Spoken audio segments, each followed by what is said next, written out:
Toc toc, pasteur. Shalom, pasteur. J'ai mal au cœur. Mon épouse m'a séduit, je suis tombé amoureux d'elle et je l'ai épousée. Malheureusement, j'ai constaté qu'après avoir obtenu ses papiers, car nous vivons de la Côte d'Ivoire, elle a complètement changé. Elle m'a abandonné et est même en train de faire venir son copain dans le pays où nous sommes. Pasteur, est-ce que je dois rester dans un tel mariage? Est-ce que je peux divorcer?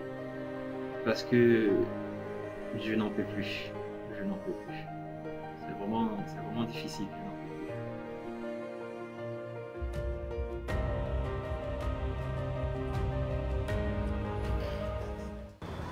Gloire à Dieu. Amen. Alors, c'est une très bonne question et qui va me donner de pouvoir répondre à un ensemble d'autres questions relatives au mariage, au remariage, à la question du divorce. En fait, c'est une question qui revient sous plusieurs angles.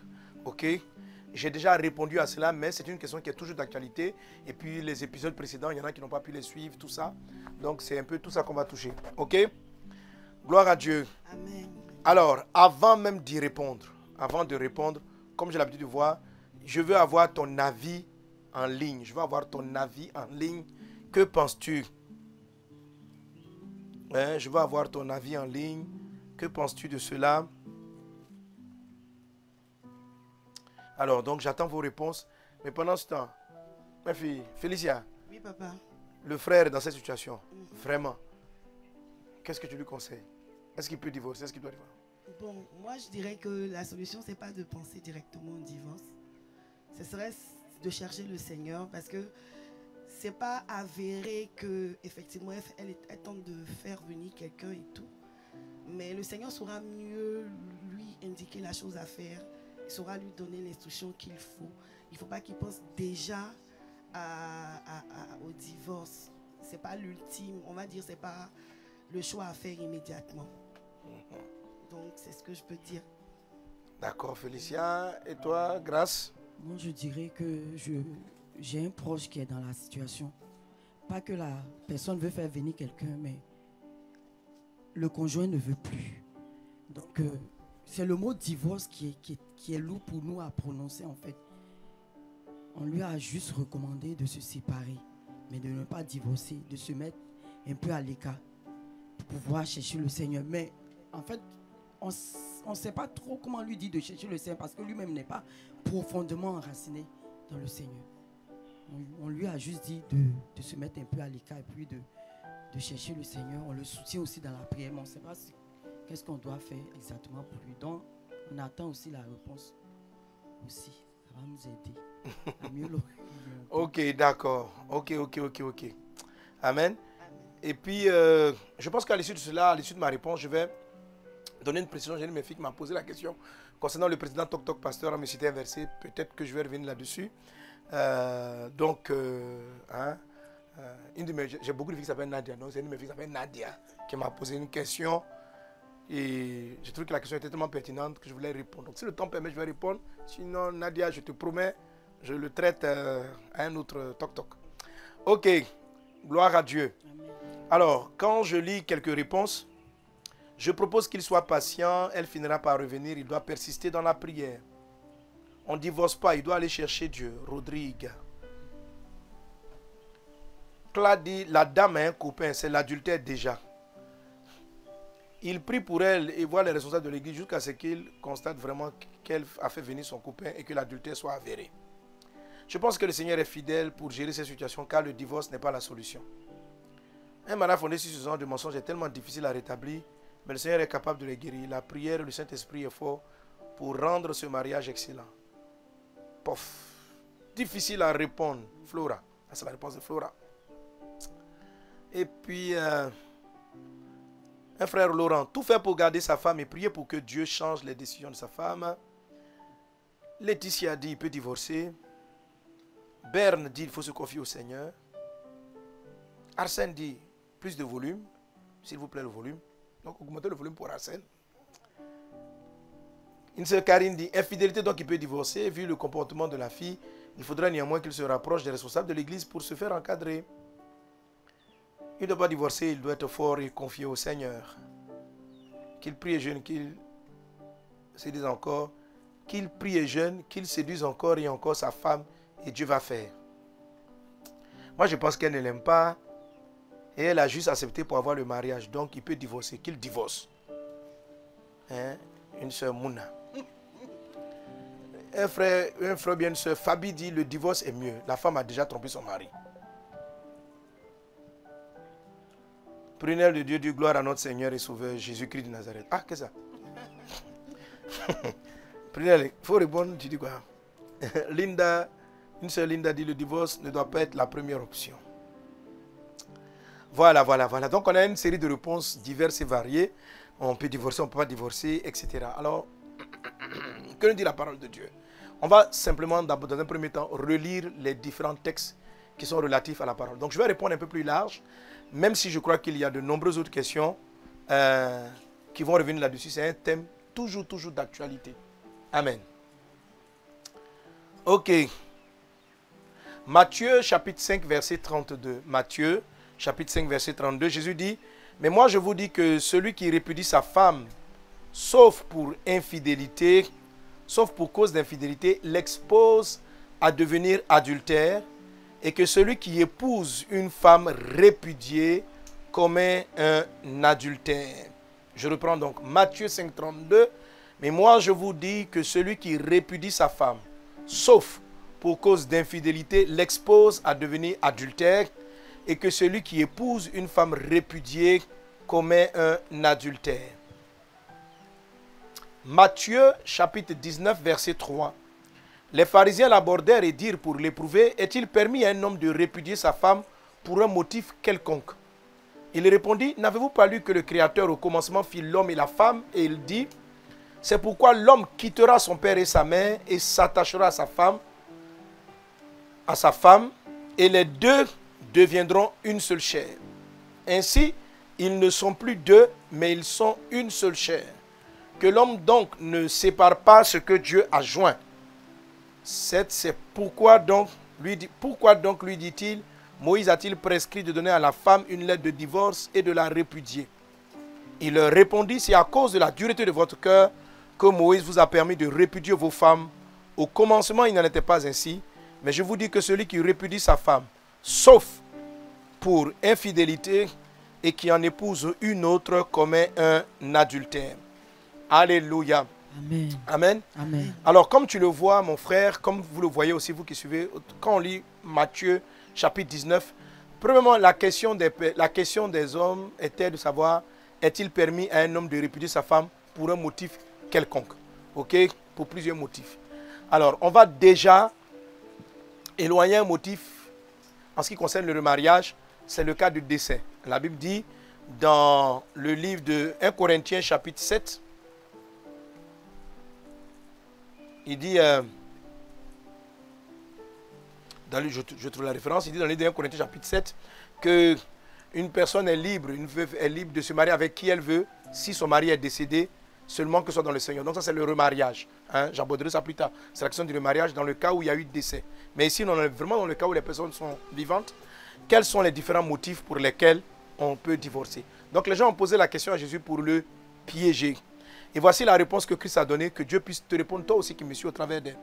Il dit, Jésus n'a pas commencé par dire oui ou non, voici les causes du divorce. Il a commencé d'abord par valoriser, par donner de la valeur au mariage. Il dit, il répondit, n'avez-vous pas lu que le Créateur au commencement fit l'homme et la femme, et qu'il dit, c'est pourquoi l'homme quittera son père et sa mère et s'attachera à sa femme, et les deux vont devenir une seule chair. Alléluia. Amen. Les deux deviendront une seule chair. Ainsi, ils ne sont plus deux, mais ils sont une seule chair. Que l'homme donc ne sépare pas. C'est-à-dire, comme l'ont répondu un certain nombre d'entre vous, de personnes, le divorce là. Les gens ont posé la question, est-ce qu'on peut divorcer? Jésus n'est pas rentré d'abord dans le débat sur le divorce. Il est entré d'abord sur la valorisation du mariage. Il est entré pour faire comprendre qu'on ne doit pas se séparer. Mais en même temps, il a donné le thème que je vais aborder aujourd'hui tout à l'heure. Il a dit que l'homme C'est pourquoi l'homme quittera son père et sa mère. C'est-à-dire qu'il y a des étapes qui sont nécessaires pour que l'attachement soit profond. Amen. Pour que le mariage soit réussi. Alors pour te répondre à toi mon frère, tu vois, lorsque tu te retrouves dans une situation, la première réponse n'est pas je divorce ou je ne divorce pas. C'est qu'est-ce qui s'est passé et puis tu as raté ce mariage. C'est d'abord ce sur quoi tu dois focaliser ton attention. Si tu ne focalises pas ton attention et que par dépit ou bien par circonstance, tu te sépares d'elle, tu n'as pas tu n'as pas résolu le problème. Tu n'as pas résolu le problème et il va se représenter dans ta vie sous une autre forme. Donc on demande à Jésus s'il faut divorcer. Au lieu de dire oui ou non, commence par l'origine du mariage et commence par la solidité et les fondamentaux du mariage. L'homme quittera son père et sa mère. Frère qui me suit, pour entrer dans ce mariage, as-tu suivi les conditions que j'expliquerai tout à l'heure? Amen. Alors si vous ne les avez pas suivies, avant de répondre, pasteur, je peux marier cet homme, je dois rester, repentez-vous d'abord de ne pas avoir suivi les éléments dont je parlerai tantôt. Il faut aller et traiter le mal à la source. Amen. Amen. Si tu traites le mal à la source, il se peut que Dieu, dans sa grâce, fasse revenir le conjoint qui se comporte mal. L'amener à la repentance, l'amener au regret et revenir. Donc, Jésus est en train de dire que la solution à la question du divorce que lui ont posé les pharisiens ne se trouve pas dans la réponse des motifs, mais se retrouve d'abord dans l'établissement du mariage selon Dieu. Je veux que tu suives la façon dont Jésus-Christ a répondu à la question. Amen. Donc, n'avez-vous pas lu que le Créateur au commencement fit l'homme et la femme et qu'il dit, c'est pourquoi l'homme quittera son père et sa mère et s'attachera à sa femme et les deux deviendront une seule chair. Ils ne sont plus deux, mais ils sont une seule chair. Que l'homme donc ne se bat pas. C'est-à-dire que le mariage dans sa forme crée une telle fusion que ça devient inséparable. La fusion du mariage est liée à 3 éléments qui sont importants ici. C'est pourquoi l'homme quittera son père et sa mère. La notion de quitter. Amen. Amen. La notion de quitter. Le fait de ne pas quitter père et mère, ce que Jésus veut dire par quitter, là, ça sera mon point du jour. Ce que le Seigneur veut dire par quitter, le fait de ne pas rentrer là-dedans explique beaucoup de raisons pour lesquelles les gens ne se marient pas et beaucoup de raisons pour lesquelles les foyers ne sont pas solides. Parce que l'union. Donc la Bible dit la corde à 3 fils ne se rompt pas. Je regarde ici, tu vois pas les 3 fils. L'homme quittera son père et sa mère. Est-ce que les gens ont pu quitter? Est-ce qu'il y a eu vraiment un quitter, mon frère? On va le traiter tout à l'heure. Amen. Amen. S'attachera à sa femme. Est-ce qu'il y a eu l'attachement? Est-ce qu'il y a eu l'attachement? Ok? Et puis la 3e corde maintenant vont devenir une seule chair qui est l'acte qui précède, c'est-à-dire avoir des rapports intimes, qui est l'acte qui ne peut se faire que étant marié. Donc ces 3 éléments-là sont réunis. C'est pourquoi il dit, c'est pourquoi l'homme quittera sa mère et ils deviendront une seule chair. Et c'est à partir de là que Jésus dit, on ne peut plus séparer ce que Dieu a joint. Parce que la corde à 3 fils, selon ce que Ecclésiaste nous révèle, ne peut pas se rompre. Amen. Amen. Mais aujourd'hui, nous sommes en train de nous poser des questions sur le divorce, le mariage, motif ou pas, parce que les éléments de la fusion ne sont pas clairement établis, parce que les personnes ne suivent pas les différents éléments. Que le message tout à l'heure puisse répondre donc à ça. Amen. Amen. Alors donc il dit que dès cet instant-là, quand ces conditions sont réunies, il ne faut pas essayer de séparer ce que Dieu a joint. Parce qu'en le faisant, on commet quelque chose de compliqué. On vient s'opposer directement au principe de Dieu. Alors maintenant, ils vont lui poser la question au verset 7. Mais donc, dans ce cas-là, pourquoi Moïse a-t-il prescrit de donner à la femme une lettre de divorce et de la répudier? Il a répondu, c'est à cause de la dureté de votre cœur que Moïse vous a permis de répudier. C'est-à-dire, tout autre divorce qui intervient après, je vous assure, ce n'est pas parce que ce n'est pas le plan de Dieu. C'est-à-dire que c'est parce qu'il y a quelque chose qui ne va pas dans ton cœur. C'est parce qu'il y a quelque chose qui ne va pas dans ton cœur. Donc ce n'est pas un choix initial de Dieu. Ce n'est pas un choix premier de Dieu. Ce n'est pas la volonté de Dieu d'en arriver au divorce. Ce n'est pas la volonté de Dieu. Quelles qu'en soient les situations, ce n'est pas la volonté de Dieu. Amen. Mais Dieu dit que c'est à cause de l'état des cœurs. Ok? Amen. Et je crois qu'aujourd'hui, l'état des cœurs, s'il est guéri, les familles vont être reconstituées, Amen. vont se rétablir sur le modèle de Dieu. Si le cœur n'est plus dur, qu'il est plus raide, je vais dire à quelqu'un, ce que je vais traiter aujourd'hui va t'aider. Je t'assure que si jusqu'à présent tu n'as pas attiré l'homme ou la femme de ta vie, jusqu'à un certain âge, il y a quelque chose dans ton cœur qui cloche. Il y a quelque chose qui ne va pas dans ton cœur.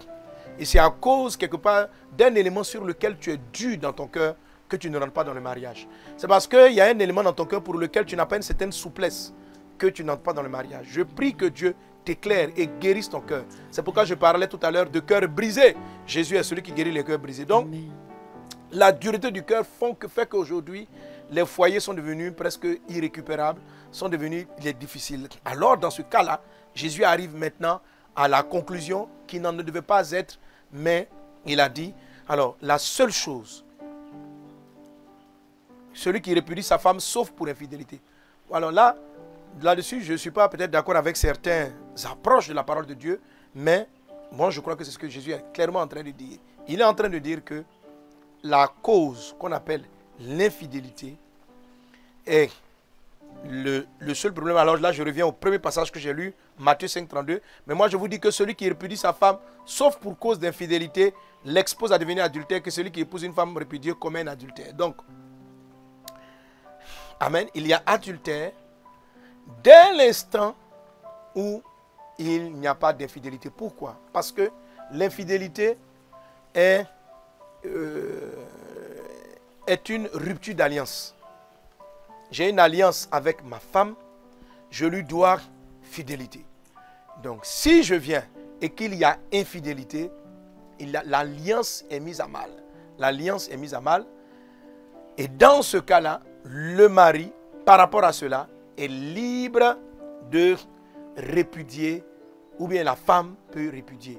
Donc, pour te répondre en deuxième plan, frère, premièrement, avant de décider de répudier, rentre en toi-même et regarde ton cœur. La Bible dit, avant d'enlever la paille dans ton œil, regarde et vérifie d'abord ton propre œil. Qu'est-ce que tu as raté pour que... D'abord, qu'est-ce que tu t'es barré, tu l'as choisi même sur quelle base? Quels sont les éléments sur lesquels tu t'es appuyé? Quelle est la révélation que tu as eue pour l'épouser? Comment Dieu t'a conduit dans ce cas de ce mariage? Tu dois t'en repentir. Tu as dû manquer certaines étapes selon ce qu'on a abordé. Ok? Après, vous êtes attachés, etc. Donc, sur quoi est fondé votre mariage? Ok? Après, qu'est-ce qu'elle n'a pas vu à la maison? Qu'est-ce que l'autre homme qui est à l'étranger a que tu n'as pas? Pourquoi veut-elle aller vers lui? Est-ce son ancien feu? Est-ce qu'elle a gardé toujours cette relation adultérine? Je ne sais. Donc, ce sont des questions auxquelles il faut répondre. Je voudrais vraiment, pour vous qui m'écoutez, que vous vous attardiez sur la façon dont Jésus procède. Ne sautez pas pour aller directement à la réponse, on peut divorcer facilement. Parce que vous allez rentrer dans beaucoup de réclamations pour votre foyer, des maladies, des réclamations pour la santé de vos enfants, des liens, comme je disais la dernière fois, où vous pensez que vous êtes divorcé, vous avez répudié le papier devant les hommes, mais pourquoi la Bible dit que celui qui répudie sa femme sauf pour qu'une infidélité commet l'adultère? L'adultère est un péché. C'est-à-dire que tu as répudié ta femme, mais devant Dieu, vous n'êtes pas divorcé. Tu es parti devant le juge. Tu as dit au juge que nous divorçons. Mais le ciel ne vous a pas divorcé. Le ciel ne vous a pas divorcé. Alors si le ciel ne vous a pas divorcé, c'est pour ça qu'il parle d'adultère. Si le ciel n'a pas divorcé, c'est que le nouveau conjoint ou le nouveau conjoint que tu as eu, il y a un lien. L'ancien conjoint, il y a un lien. À partir de ces liens-là, beaucoup de choses peuvent t'arriver. Ok? Donc, devant les hommes, il y a eu rupture de lien parce que tu es parti devant la justice. La justice a prononcé le divorce, mais devant Dieu, le lien est toujours là. Devant le ciel, le lien est toujours là. Autrement dit, Satan pourra s'appuyer sur ce lien-là pour réclamer ton nouveau foyer, pour dire cette femme est perpétuellement, cet homme est dans l'adultère. Parce qu'il est dans l'adultère, je réclame. Parce qu'il est dans l'adultère, je réclame. Parce qu'il est dans l'adultère, je réclame les enfants qu'il va avoir de ce couple. Parce qu'il est dans l'adultère, je réclame. Évitez ce type de réclamation. Pour les éviter, il y a une seule condition, nous dit l'Écriture, et je vais toucher une autre maintenant, c'est l'adultère dans le foyer, c'est l'infidélité, c'est le pornéa, c'est ce péché-là. Amen. Qui peut, dès cet instant, tu dis, ah, il y a adultère. Alors, si l'adultère se produit, en règle générale, il faut d'abord pardonner. Si la personne est repentante, il faut chercher à sauver ton conjoint en respectant les éléments que j'ai donnés au préalable. C'est-à-dire le quitter, la cause, voilà. Ok? Amen. Pourquoi ton conjoint est en train de partir? Peut-être parce qu'il n'est pas converti. Donc, alors de me poser la question, mon frère, pourquoi ta femme veut aller chercher son copain? Elle n'est pas née de nouveau, elle n'est pas chrétienne. Tu vois? Donc, au lieu de marier une fille de Dieu, tu es parti marier une femme qui n'est pas née de nouveau. Donc, si tu es parti marier une femme qui n'est pas née de nouveau, c'est normal que tu aies ce problème. Donc, au lieu de chercher à ce qu'elle revienne ou te poser la question, commence à mettre à genoux pour dire, Seigneur, qu'elle se convertisse, qu'elle se tourne vers toi, qu'elle te rencontre.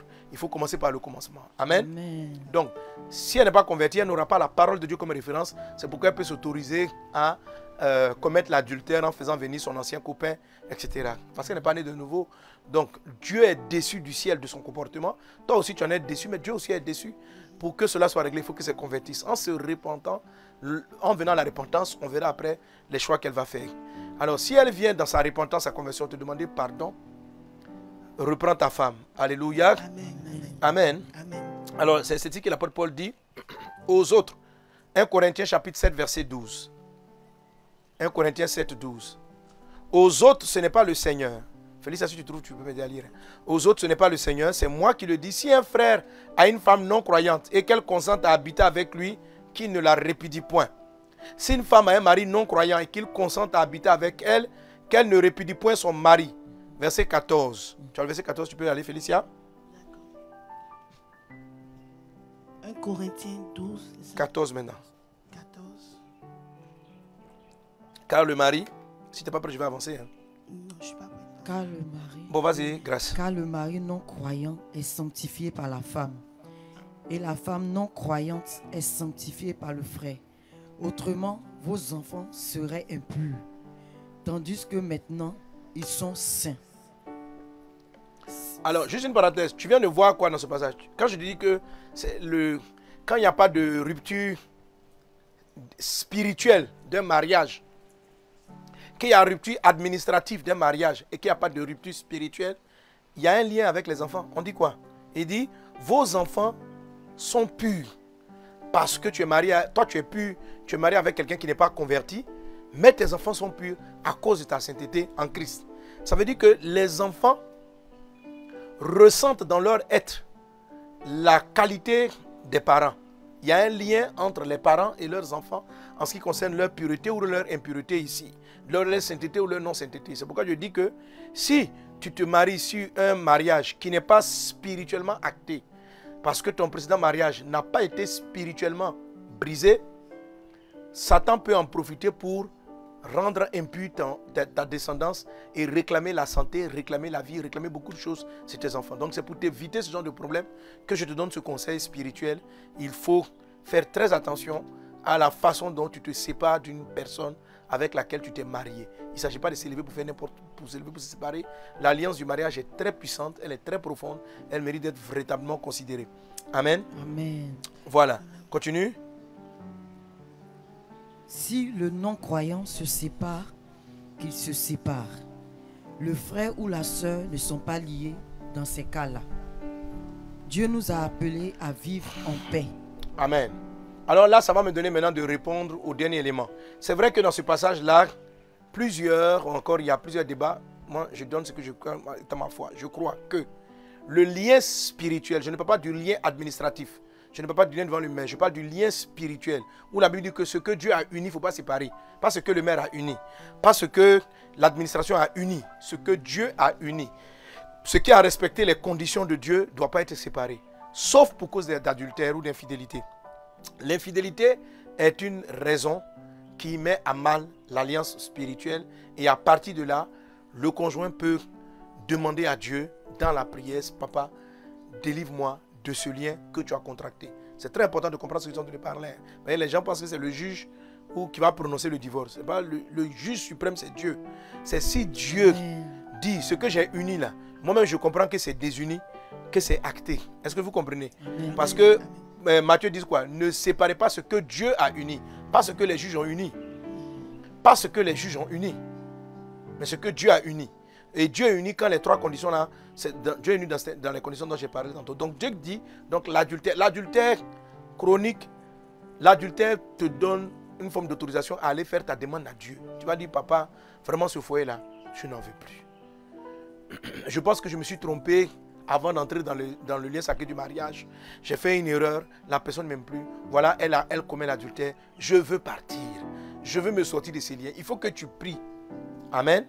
Et Dieu lui-même peut dire, bon, effectivement, tu es libéré ou bien, comment, amen. Ou il peut aussi te dire, il faut pardonner. je vais sauver ma fille au travers de toi. Amen. Parce qu'il dit quoi? Si le non-croyant consent à habiter, il ne faut pas le répudier. Il ne faut pas le chasser parce que Dieu passera par toi pour le sauver, pour la sauver. Ok? Amen. Mais il a dit quoi? Si le non-croyant se sépare, ça encore c'est une autre raison de libération. Ok? Alors c'est quoi le non-croyant? Le non-croyant c'est quelqu'un qui ne croit pas au principe de Dieu, qui est un inconverti. L'apôtre Paul dit par l'Esprit du Seigneur, voici encore une autre raison de séparation. Il dit, si le non-croyant se sépare, verset 15, qu'il se sépare, le frère ou la sœur ne sont pas liés dans ce cas-là. Ne pas être lié, ça veut dire quoi? Regarde les termes qui sont écrits, ça veut dire que le lien là est brisé. Le lien devient brisé. Donc mon frère, si elle-même elle veut partir, laisse-la partir, tu es libéré et tu peux te remarier. Amen. Parce que non seulement elle a brisé un lien par rapport à l'adultère, si c'est avéré, par rapport à non converti, elle ne croit pas en Dieu. Adultère, et puis elle veut partir. Vraiment, toutes les trois cordes sont brisées. Ok? Il est très fort probable que dans ce cas-là, Dieu te guérisse et que Dieu te console. Alors, c'est ce que je peux vouloir vous dire. Ok? Si vous êtes marié avec quelqu'un qui ne croit pas dans la parole, qui ne croit pas, ce n'est pas à vous de la chasser, ce n'est pas à vous de la faire partir. Ok? La Bible dit que Dieu peut la sauver par toi. Et si éventuellement tu décides de te séparer parce que la personne a des attitudes négatives, ne te remarie pas. Attends, ne te remarie pas parce que le lien spirituel n'est pas brisé. Si toi-même tu es parti parce que tu estimes que votre vie commune n'est pas... C'est-à-dire, il n'y a pas la cause d'infidélité. Mais vraiment, pour des problèmes d'humeur, de caractère, tout ça, tu es parti. Attends, ne te remarie pas.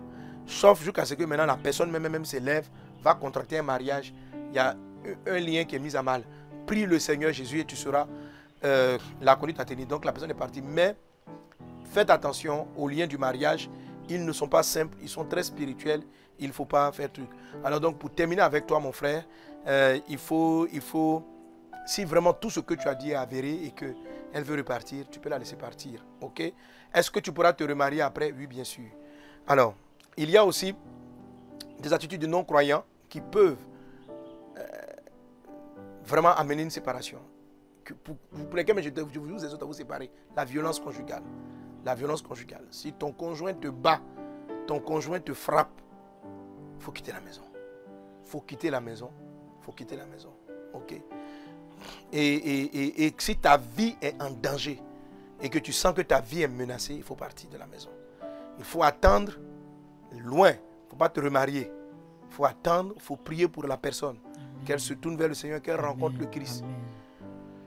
Si elle ne veut pas se convertir, tu vas voir qu'elle-même va te libérer en allant s'attacher à quelqu'un d'autre pour l'épouser. Donc lorsqu'elle va aller se remarier, elle-même va passer. Parce que toi, tu es parti pour sauver ta vie. Ok. Mais pendant qu'elle est là, dans ton attente, et qu'elle ne s'est pas mariée, toi, tu dois attendre. Parce que l'alliance de votre mariage est toujours spirituellement existante.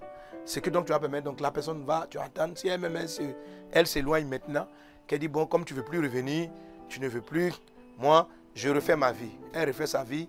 Toi aussi, tu es libéré dans ce cas-là parce qu'il y a adultère, il y a infidélité. Lui aussi, il n'a pas respecté l'une de la... Ça, c'est le conseil pratique que je peux te donner. Amen. Amen. Je sais bien sûr que c'est un sujet qui prête à polémique spirituelle. Je disais souvent à des pasteurs qu'il est important quand même que nous enseignons et que, avec des amis apôtres, avec des pasteurs, on veut prendre et puis quand même avoir une posture. Le divorce et les questions du mariage sont très récurrentes ces temps-ci. Donc ça nécessite souvent des approfondissements. Que Dieu vous bénisse abondamment. Donc je t'ai partagé mon opinion biblique avec verset à l'appui. Et j'ai prié que Dieu cela puisse t'édifier. Soyez profondément et pleinement bénis. Quelqu'un donne un bon amen. Amen. Bonne nouvelle! À partir du 7 juin, on se retrouve désormais tous les mercredis à partir de 12h30 pour notre rendez-vous hebdomadaire avec le pasteur Mohamed Sanogo pour le MS Live. Vite à votre agenda, à partir du mercredi 7 juin, une nouvelle saison de révélation et formation nous attendent à l'école des prophètes.